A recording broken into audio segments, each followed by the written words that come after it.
नमस्कार। विश्व स्ट्रोक दिवस के उपलक्ष्य में एक टॉपिक रखा गया है। स्ट्रोक, ब्रेन स्ट्रोक में योग की भूमिका क्या रहती है, उस विषय पर आज हमारी चर्चा है।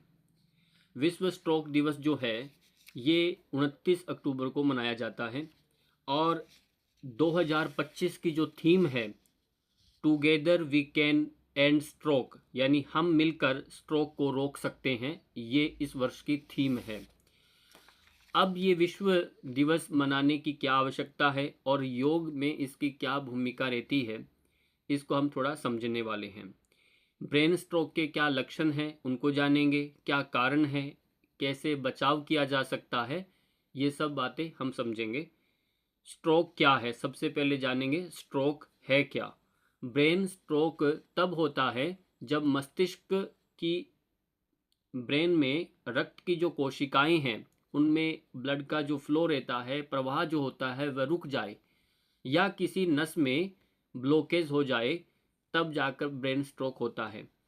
इसमें मस्तिष्क की कोशिकाएं जो होती हैं वो ऑक्सीजन न मिलने के कारण वह मरने लग जाती हैं, धीरे धीरे डेड होने लगती है। अब स्ट्रोक के प्रमुख प्रकार कौन कौन से हैं? प्रमुख जो 3 प्रकार है उनको एक बार समझेंगे। इस्कीमिक स्ट्रोक, ये स्ट्रोक ऐसा है, इसमें क्या रहता है, जब ब्लड क्लॉट या ब्लॉकेज के कारण खून का प्रवाह रुक जाता है। दूसरा है हेमरेजिक स्ट्रोक, जब मस्तिष्क की नस फट जाती है, डायरेक्ट जो मस्तिष्क में इतना हमारा बढ़ जाता है, मस्तिष्क की नस ही फट जाती है और खून बहने लगता है, आपके कान से नाक से खून बाहर निकलने लगता है। तीसरा है TIA, इसे मिनी स्ट्रोक भी कहते हैं, कुछ मिनटों तक ही लक्षण रहते हैं इसके। तो इस प्रकार के प्रमुख ये 3 स्ट्रोक हैं। अब एक छोटा इसमें फार्मूला भी है, शुरुआती लक्षणों में हम स्ट्रोक आ रहा है कि नहीं इसे हम कैसे जानें, तो उसके लिए भी एक वर्ड इन्होंने यूज़ किया है, फास्ट, FAST। ये आपको फार्मूला याद करना है, FAST। इसका मतलब ये होता है, F मतलब फेस, फेस यानी चेहरा, चेहरा टेढ़ा होना या मुस्कुराने में दिक्कत आना, ऐसे सिम्टम्स आपको दिखने लग जाएंगे यदि ब्रेन स्ट्रोक आ रहा है तो। फेस में दूसरा है ए मतलब आर्म्स, आपके एक हाथ कमजोर पड़ रहा है, कमजोर पड़ जाना, उसमें सत्त नहीं रहेगा, शक्ति नहीं रहेगी, तो आप समझ लीजिए कहीं ना कहीं ब्रेन के अंदर ब्लॉकेज आ रही है। तीसरा है एस मतलब स्पीच, स्पीच यानी बोलने या समझने में कठिनाई, बोलने या समझने में कठिनाई होना, ऐसा यदि होता है तब भी आप समझिए ब्रेन का स्ट्रोक आ रहा है। T मतलब टाइम, तुरंत डॉक्टर से संपर्क करें, हर सेकंड कीमती होती है, उस दौरान यदि ऐसे सिम्टम्स आपको नजर आए तो आपको तुरंत डॉक्टर से संपर्क करना है।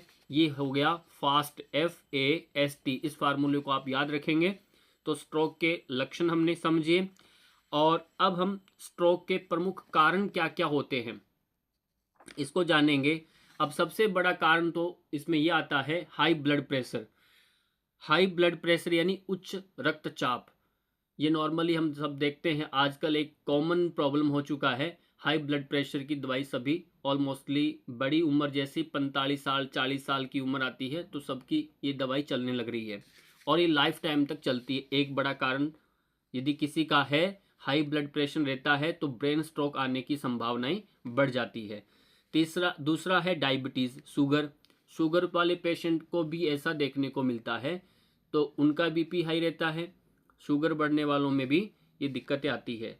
तीसरा आता है धूम्रपान, यदि आप स्मोकिंग कर रहे हैं या ड्रिंकिंग कर रहे हैं, शराब पी रहे हैं, तब भी ब्रेन स्ट्रोक होने की ज़्यादा चांसेस बढ़ जाते हैं। मोटापा, ओबेसिटी, ओबेसिटी में भी, या फिर तनाव, आप टेंशन में रहते हैं, स्ट्रेस में रहते हैं और निष्क्रिय जीवन शैली है, कुछ भी आप वर्कआउट नहीं कर रहे, कुछ भी मेहनत नहीं कर रहे, तो ऐसी स्थिति में आपको ब्रेन स्ट्रोक आने के चांसेस बढ़ रहे हैं। तो आज की डेट में हम देखें तो ब्रेन स्ट्रोक दिन प्रतिदिन, जैसी आज की जो आधुनिक जीवन शैली है हमारी, तो ब्रेन स्ट्रोक उसमें बढ़ता जा रहा है, क्योंकि हमारे लाइफ में सबसे पहले क्या हुआ, सबसे पहले जितनी फैसिलिटी हमारी आधुनिकता जैसे बढ़ रही है तो हमारा काम काज का तरीका बदल गया, हमारी मूवमेंट बहुत कम हो चुकी, बहुत हार्डवर्क अब नहीं होता। तो इस स्थिति में इसको बोलते हैं निष्क्रिय जीवन शैली। ये निष्क्रिय जीवन शैली आया और उसके बाद जितना हम आंखों से औरों को देखते हैं, यदि किसी का बहुत अच्छा हो रहा है, कोई प्रमोशन हो रहा है, किसी का बहुत अच्छा लाइफ चल रहा है, ऐसे सुख को हम देख करके अभी तनाव में आ रहे हैं। तो वो तनाव आना या फिर अपने सामर्थ्य से ज़्यादा हम कर नहीं सकते और करने की इच्छा तो बहुत है पर कर नहीं पाते, तो उसकी वजह से भी तनाव बढ़ता है। तो दो बातें होगी, एक तो हमारा लाइफ स्टाइल चेंज हो गया, उसमें कोई रूटीन में हमारा हार्डवर्क कुछ भी नहीं है। दूसरा, स्ट्रेस बढ़ रहा है, तनाव बढ़ रहा है और साथ ही साथ ओबेसिटी बढ़ गया।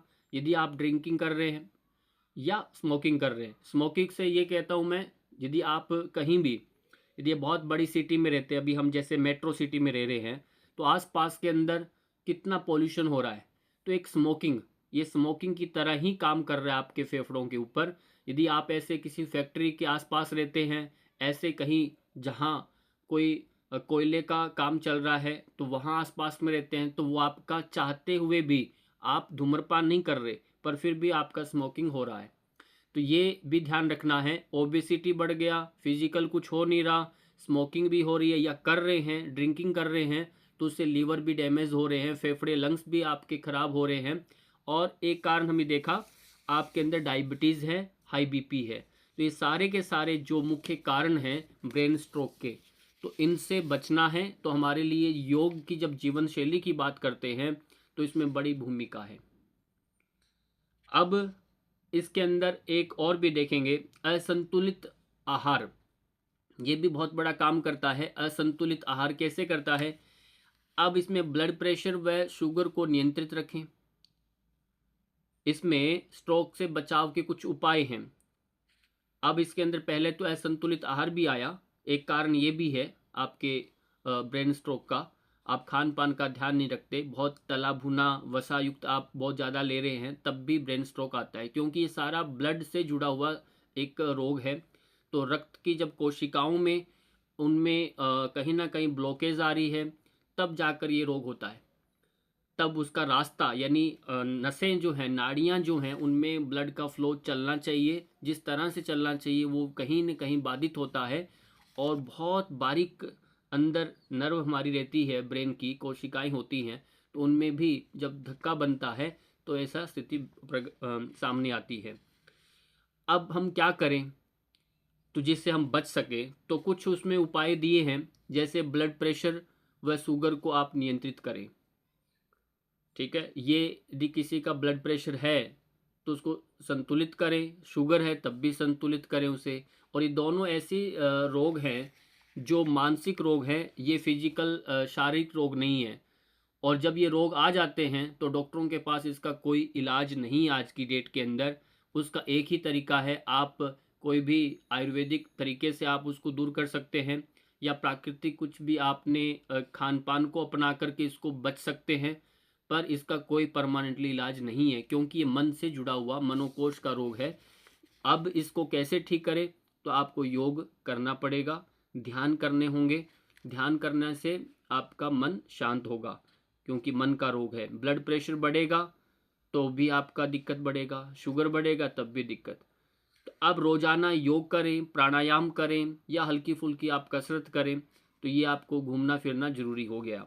नमक व तेल का सेवन बहुत कम करना पड़ेगा।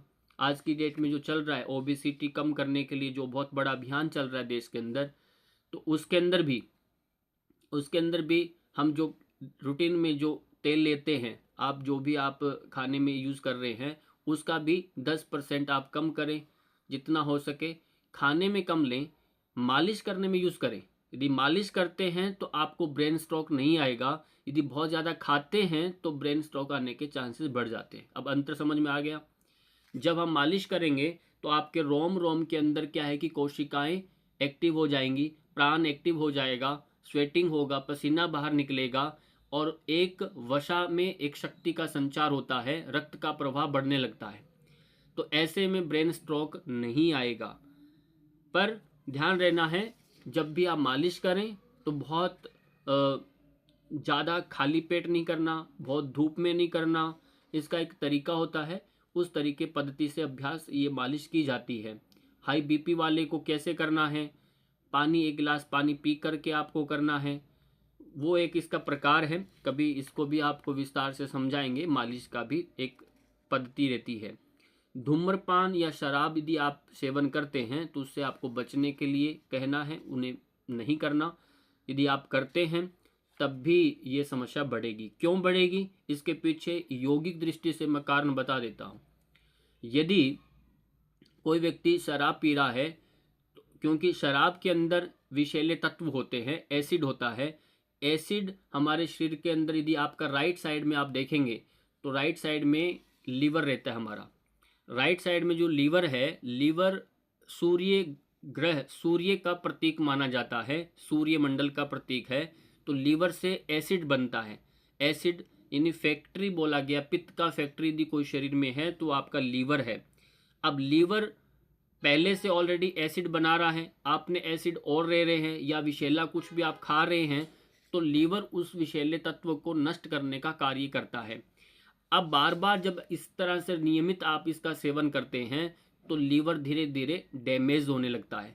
जब लीवर डैमेज होगा तो शरीर में अग्नि तत्व का जो एक प्रतीक, जो प्रतिनिधित्व जो हमारा करता है लीवर, उस यकृत जो भाग है वो शरीर में उष्णता देने का काम करता है, वो डैमेज होने लगेगा। तो फिर क्या काम बढ़ेगा, शरीर के अंदर ब्लॉकेज आना स्वाभाविक हो जाएगा, क्योंकि शरीर में अब गर्मी रहेगी नहीं। तो नसों के अंदर जो रक्त का प्रवाह होता है उसमें, धमनियों में, उनमें खून जमने लग जाता है। तो ये उसे आप बैड कोलेस्ट्रॉल भी कहें, तो जमेगा तो आपका पूरा सिस्टम बिगड़ने लगेगा। तो इसलिए लीवर हमारी आयु को बढ़ाने वाला है। लीवर सबसे इम्पोर्टेंट होता है। लीवर जितना आपका स्वस्थ रहेगा, आपकी आयु उतनी ही ज़्यादा बढ़ने वाली है, ये बात भी ध्यान रखनी है। इसलिए हमें लीवर डैमेज नहीं हो तो हमें क्या खाना, लीवर हमारा स्वस्थ रहे, वो सब आपको प्रयास करना चाहिए। ये एक सजेशन रहेगा। फिर आता है पर्याप्त नींद लें। आपने देखा होगा जब भी किसी को कोई समस्या हो जाए, तनाव से जुड़ी, स्ट्रेस यदि किसी को हो रहा है, तो डॉक्टर के पास जब भी जाओ, चाहे उसके कमर दर्द है, पेट का दर्द है, कोई भी किसी XY कुछ भी आप समस्या लेकर डॉक्टर के पास जाइए, तो वो न्यूरो की दवाई आपको, दिमाग की दवाई, यानी आपको अच्छी नींद आए, वो दवाई देगा जिससे आपका माइंड रिलैक्स हो जाए। ये बात स्पष्ट हो गया कि नींद लेने से 80% जो रोग होते हैं शरीर में वो अपने आप दूर हो जाते हैं। तो इसलिए योग में शवासन जो होता है, हम आसनों के बाद में करते हैं, एक योग निद्रा का अभ्यास होता है जो हमें 3 घंटे यानी 15 मिनट का यदि अभ्यास हम करें प्रॉपरली, शिथिलीकरण का यानी गहन शिथिलीकरण व्यायाम होता है, यानी शवासन एक प्रक्रिया है, उसके माध्यम से 3 घंटे की नींद को आप रिकवर कर सकते हैं। तो ये सबसे बड़ा हमारा एक पद्धति है। योग के माध्यम से हम अपने को बहुत ज़्यादा रिलीफ दे सकते हैं शरीर के अंगों को। जब हम तनाव में रहते हैं, रात्रि को सोते वक्त भी आपने देखा होगा, सो रहे हैं और सोते सोते विचार करते हुए अकड़न में सो गए, तो अकड़न में सोते सोते क्या हो गया, तो आप अकड़ ही में अकड़ा रहता है, पूरा गर्दन अकड़ा ही रह गया। गर्दन को रिलैक्स करना पड़ता है, अंगों को विश्राम देना पड़ता है। मैं आपको एक एग्जांपल देता हूँ। मान लीजिए व्यवस्था है ये अपने शरीर की, शरीर के अंदर भगवान ने आपको ये सारे अंग जो दिए हैं, इसमें मन तो राजा है। मन क्या है हमारा, इंद्रियां जो है हमारी, पंच ज्ञानेंद्रियां, पंच कर्म इंद्रियां, उनमें मन हमारा उसका राजा है। अब उसमें भगवान ने आपको 5 कर्मेंद्रियां दे दी, 5 ज्ञानेंद्रियां दे दी। ये 10 एम्प्लॉय आपको, नौकर जो आपके लिए काम करते हैं, दिन रात काम करते हैं, ऐसे आपको 10 काम करने वाले आपको क्या दे दिए, कर्मचारी भगवान ने आपको दे दिया। उसमें मन उनका राजा है। अब यदि आपको कोई घर में कोई सेवक काम कर रहा है और आप सोगे भला, पर आपने उसको नहीं कहा कि तुम भी रेस्ट करो, तो वो रेस्ट नहीं करेगा, क्योंकि आप उसके मालिक है। वो आपकी परमिशन के बिना वो रेस्ट नहीं कर सकता। तो इसका मतलब क्या, यदि जब रात्रि को आप शयन करते हैं तो आपको चल करके अपने हाथों को विश्राम देने के लिए इंस्ट्रक्शन देनी है। मेरे हाथ को मैं विश्राम देने की अनुमति देता हूँ, विश्राम, रिलैक्स हो जा। तो हाथ कंधों को चल के ढीला करना है। मैं अपनी गर्दन को रिलैक्स कर रहा हूँ, मैं अपने पाँव को रिलैक्स कर रहा हूँ, कानों को, दांतों को, आँखों को, पूरे शरीर को चल करके शिथिल करने का, रिलैक्स करने की परमिशन देनी है। जब परमिशन देते हैं पूरा शरीर शिथिल हो गया, फिर आप देखिए, आप मन से फिर अपने पूरे शरीर का एक साइकिलिंग करें। पूरे शरीर को एक बार देखें कि पूरा शरीर अब कहीं कोई तनाव नहीं, खिंचाव नहीं, कहीं अकड़न जकड़न किधर भी कुछ भी नहीं है, पूरा शरीर शिथिल है। तब जा कर के आपको नींद आती है। जब नींद आती है उसे बोलते हैं डीप स्लीप। वो आप फिर सुषुप्त अवस्था में जाते हैं, गहन निद्रा में जाते हैं, और जब उस निद्रा से बाहर आते हैं तब आपको लगेगा कि मेरे को बहुत अच्छा, यानी सारी कोशिकाएं जो मरम्मत जिनकी होनी चाहिए थी, जो दिन में काम करते हुए कोशिकाएं, सेल्स जो आपके मर गए थे, वो वापस रीजनरेट हो जाते हैं, उनका रिपेयर हो जाते हैं, और सुबह फिर आप ताजगी से अच्छे से खड़े होते हैं। और यदि हम उनको पोजीशन को, यानी शरीर के अंगों को, अपने ऑर्गन्स के प्रत्येक पार्ट को हम रिलैक्सेशन की आज्ञा नहीं देते, हम सीधे सो रहे हैं, तो हो सकता है आपके शरीर में अकड़न लेके ही आप उठते हैं। आजकल सर्वाइकल की समस्या बढ़ रही है। अब सर्वाइकल की समस्या बढ़ेगी तो ब्रेन स्ट्रोक भी आएगा, ये बात ध्यान रखना है। इसलिए सर्वाइकल के, क्योंकि जो समस्या जहाँ होती है तो वहाँ उसके नज़दीक ही ब्रेन भी है। कंधों में दर्द, छाती में दर्द, कहीं भी आपका नज़दीक से संबंध बनता है इसका। तो कंधों में दर्द आ रहा है, गर्दन में दर्द आ रहा है, अब इसके पीछे कारण क्या? आपकी नींद अच्छी नहीं है। इसलिए नींद अच्छी रखनी है, भूख अच्छी रखनी है, और सुबह समय पर उठना है। तो आप निश्चित रूप से इस ब्रेन स्ट्रोक की जो ये महामारी है, जो आज के समय में विश्व इसे ब्रेन स्ट्रोक दिवस के रूप में जो मना रहा है, और इसे हम ठीक कर सकते हैं, उसमें एक माध्यम है, वह है यौगिक जीवन शैली। यौगिक जीवन शैली को अपनाएं, नियमित योगाभ्यास करें, सात्विक भोजन करें, तो आप निश्चित रूप से इस समस्या से बाहर आ सकते हैं। तो मैं जितने भी ऑनलाइन जो भी सुन रहे हैं, जो भी योग के क्षेत्र में काम कर रहे हैं, सामान्य जो इस समस्या से जूझ रहे हैं, तो उनको हम यही आग्रह करेंगे, नियमित योग को अपनाएं, ज़्यादा से ज़्यादा आप प्राणायाम का अभ्यास करें, आसन करें, एक अच्छे योग शिक्षक के सानिध्य में अभ्यास करें, नियमित करें। अब एक और ध्यान रखना है, क्योंकि शरीर एक पूरा सिस्टम है, इसमें एक प्राण जो चल रहा है वो भी एक अपनी एक व्यवस्था है। अब शरीर के साथ छेड़छाड़ करना है तो आप नियमित करना है। जैसे मैंने आज भोजन कर लिया, भर पेट किया, फिर कल मैं 11 बजे हर रोज़ भोजन कर रहा हूँ सुबह का, ठीक है। अब मैंने भोजन नहीं किया, 3 घंटे नहीं किया, तो मेरे सर में दर्द हो सकता है। एक भूख का एक समय हो गया, शरीर हैबिचुअल होता है, उसकी साइकिल बन गया। तो ऐसे शरीर के साथ अपने और प्राणों के साथ छेड़छाड़ नहीं करना। जिस समय आप करते हैं, काल का समय का बड़ा महत्व होता है, उस समय ही आप उसको अभ्यास करेंगे तो निश्चित रूप से आपको लाभ मिलेगा। मान लीजिए कोई व्यक्ति, जो मैंने कारण बताए, कारण के अंदर जैसे बताए कि आपको ये भी कारण है जिसमें ओबेसिटी है, किसी को हाई बीपी है, कोई स्मोकिंग कर रहा है, ड्रिंकिंग कर रहा है, इस तरह की जो मैंने भी कारण बताए, उन कारण में भी आप ठीक हो सकते हैं। जब आप योग करने लगेंगे तो निश्चित अपने आप ही आपके अंदर ये सब जो व्यसन जो लगे हुए हैं, जो खान पीन के, जो आप राजसिक प्रवृत्ति का जो भी चटोरा जो पन रहता है, तला भुना जो खाते हैं, वो सब अपने आप ही आपके मन से, इच्छा ही नहीं होगी, पर उसके एक ही तरीका है, आप नियमित योग करने की पहले राह पर चले, तो अपने आप वो विचार मन से हटने लग जाएंगे। जो अंदर डिज़ायर, उनके प्रति जो लालसा, जीभ का जो स्वाद उनके प्रति जो रहता है, वो अपने आप धीरे धीरे दूर हो जाएगा। तो आप का भी इससे जुड़ा कोई प्रश्न हो, इसको हम कैसे ठीक करें, नियमित योग करने से हम करना चाहते हैं और योग की कक्षा के साथ जुड़ना चाहते हैं, तो भी इस वीडियो के नीचे डिस्क्रिप्शन में चैनल का लिंक रहेगा, उस चैनल में आप जुड़ सकते हैं, और जिससे आने वाली जो कक्षाएं हैं वो आप रेगुलर देख सकते हैं। और इसी के साथ आप सबका धन्यवाद, नमस्कार।